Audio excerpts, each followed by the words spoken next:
Better mom than Norma Bates?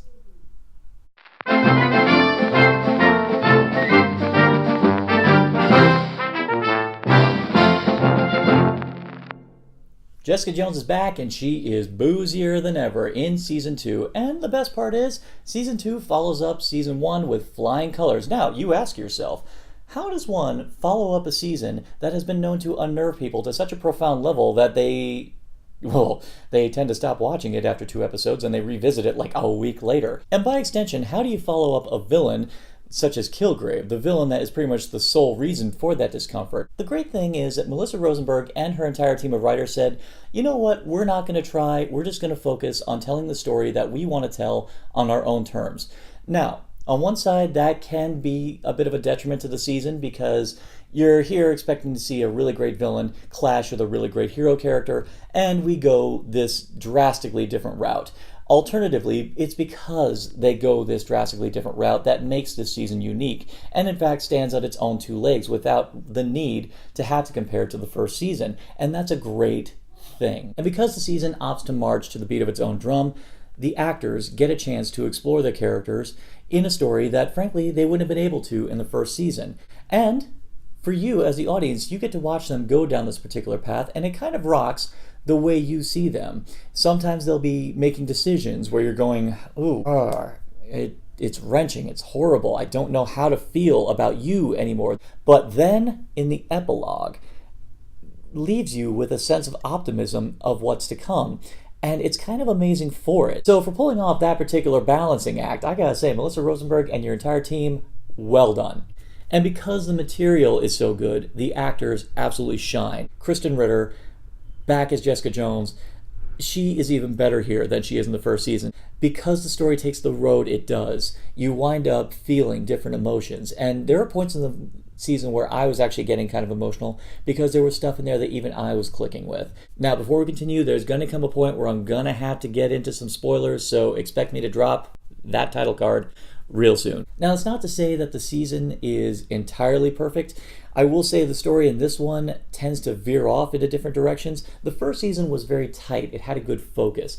This one, while it starts off with the investigation into IGH, it ends up resulting in the characters all junctioning off into different directions. And sometimes they go so far off into outer space, you wonder, do we even still need you at this point? And that is a bit of a detriment to some of the characters. In particular, Jerry Hogarth. Malcolm to a small extent. Trish is the only one whose plot thread actually tends to stay parallel with Jessica's. And really, when you think about where the season ends up, it's kind of right that they tend to run parallel with each other. From this investigation, we discovered that a person from Jessica's life is still alive, and that person is her mother. Yeah, her mother is not only still alive, she was found with Jessica by IGH, and even worse, she's got powers. But because of the trauma of the incident and because of the fact that the procedure was not 100% perfect at the time, her mother is also unstable, she's prone to violence with too much stimuli, and she is unbalanced. This is a great conflict for Jessica. On one side, she is conflicted because of her relationship with Trish and the life that she's worked so hard to build for herself in lieu of that tragedy. But alternatively, she's got a piece of her old life which has now come back. But unfortunately, it's damaged. And she is seeing these two things clash with each other to the point where there is some severe consequences for everyone around her. Her mother, for as well-meaning as she is unfortunately a loose cannon, and people suffer for it. People die because of her, and it is not pleasant in any way. Jessica's path throughout the story is trying to find some way to rein her in, to try and reconnect, but she knows that this is a dangerous road she's taking on, which could destroy everything else. And this is a very compelling conflict for the audience to click with Jessica all the way through. On one side, yeah, her mom's dangerous, but simultaneously, this is a part of Jessica's life that she just got back and she doesn't want to lose again. And this resolution relates to Trish's path. As we remember, Trish is something of a crusading journalist who has always been encouraging of Jessica to try and do more with her powers. But deep down, we discover about her is that may also stem from the envy of the fact that she sees Jessica have these powers and do nothing with them, and her with this altruistic ambition wanting to do great, but unfortunately, she perceives herself as just ordinary. But still, she's just Trish. And her story takes a very nasty downward spiral when she ends up meeting up again with her psychotic ex-boyfriend and finding out that he has a little something, which ends up being her ticket to being, in her mind, extraordinary, but unfortunately brings her back to a dark place in her life. I know I said spoilers at this point, but I'm still going to have some restraint, particularly where Trish is concerned. And you'd be questioning her motivations to making these decisions and how easy it is for her to be this level of stupid that she goes down.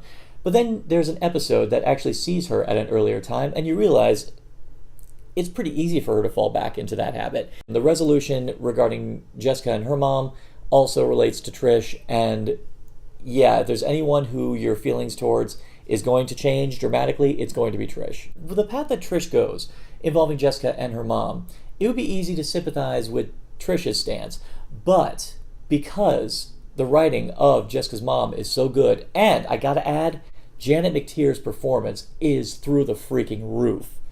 She runs the gamut between absolutely terrifying to funny and incredibly tragic. Because she is so incredible in this season, and because her character is not the typical villain, you end up feeling emotions that you weren't expecting to feel at the beginning of this season. When you met her, you thought, yeah, she's going to be an antagonist character, because we've seen times where a hero is forced to have to make a bad choice when it comes to someone close to them.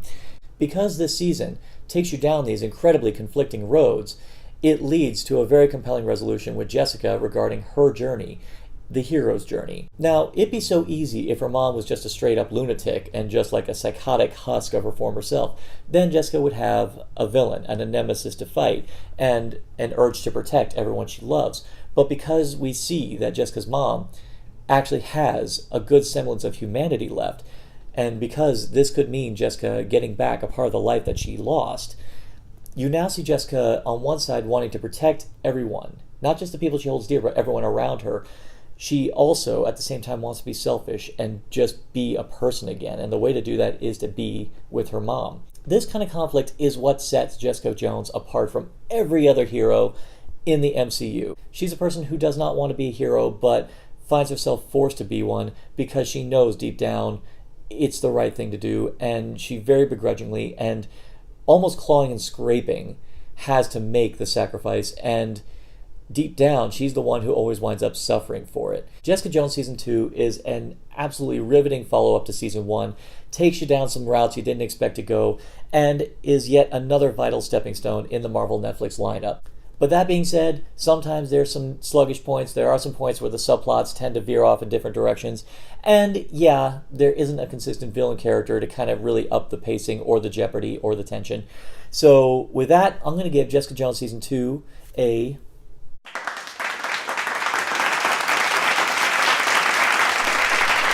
Do you agree? Do you disagree? Do you think Season 1 is unbeatable? Do you think this one absolutely blows Season 1 and all the other Netflix shows out of the water? Leave it in the comments below. And for more addictive content and narcotic casserole, simply like, share, subscribe, click. Thou shalt be served.